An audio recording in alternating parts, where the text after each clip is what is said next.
Imagine walking late into a completely silent, dimly lit room. Everyone else is already settled, and you rush to find a place to exist.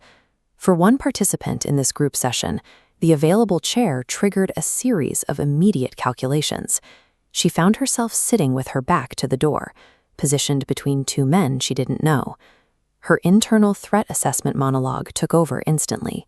Her mind began scanning the environment, measuring the distance between chairs, and evaluating the potential risk of having her back exposed. It is common to treat these alert thoughts as absolute reality. We experience them as urgent commands that demand we brace our muscles, monitor every movement, or find an exit. But the brain is an organ with a specific job. Just as a kidney filters and skin sweats, the brain produces thoughts to keep us safe. It is simply the brain, braining. For this participant, the brain was fixated on a hypervigilant loop. It stayed focused on the spatial vulnerability of the room and the presence of the unknown people sitting nearby. When we are trapped inside that mental loop, the body follows.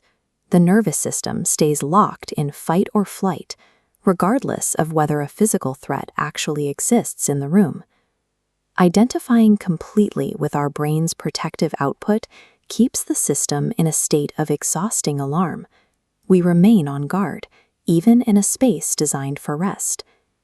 The group was invited to do nothing, no agenda, no goals, and no requirement to achieve a specific state of relaxation. In this stillness, the late-arriving participant's mind didn't stop. The thoughts about the door and the strangers continued to fire as they had before, but a second stream of information was present. Alongside the thoughts, she began to notice direct sensations, the sound of a pin dropping, the weight of her body in the chair, and a tingling in her feet. We can see how these streams interact through a minor annoyance. Another participant developed a tickle in their throat.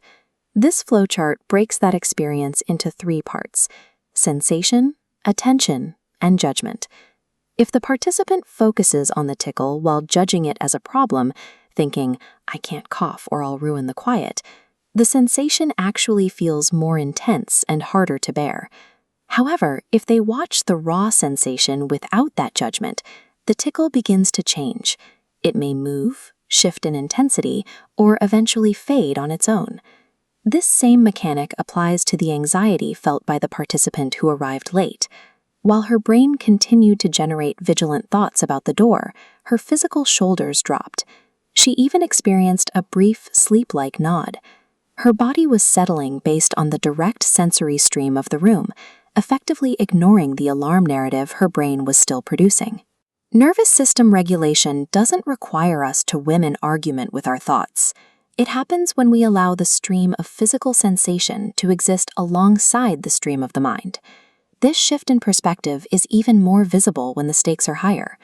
Another participant returned to the group after a long period of decline, feeling entirely depleted by a difficult relationship. Her mental loop was heavy with conceptual judgments. Her brain was telling her that she was broken, that she had failed, and that she was back at square one. Contrast those abstract judgments with her immediate sensory reality, the literal feeling of her body making contact with the floor. This map shows the transition from being trapped inside a thought loop to stepping into an external vantage point. She began to watch the heavy trauma thoughts as objects passing through her awareness. From this outside position, the thoughts don't have to be solved or defeated. They are seen as part of a changing field, much like watching clouds move across the sky. By watching the thoughts without being captured by them, the narrative loses its ability to dictate her current state. The thoughts are still there, but they are no longer the only thing happening. This grounded observation led to a quiet, firm realization. She looked at the group and stated that despite everything that had happened, she was not broken and felt no shame. Clarity arrives not by rustling the mind into silence, but by being present enough to watch thoughts and sensations appear, coexist, and change on their own.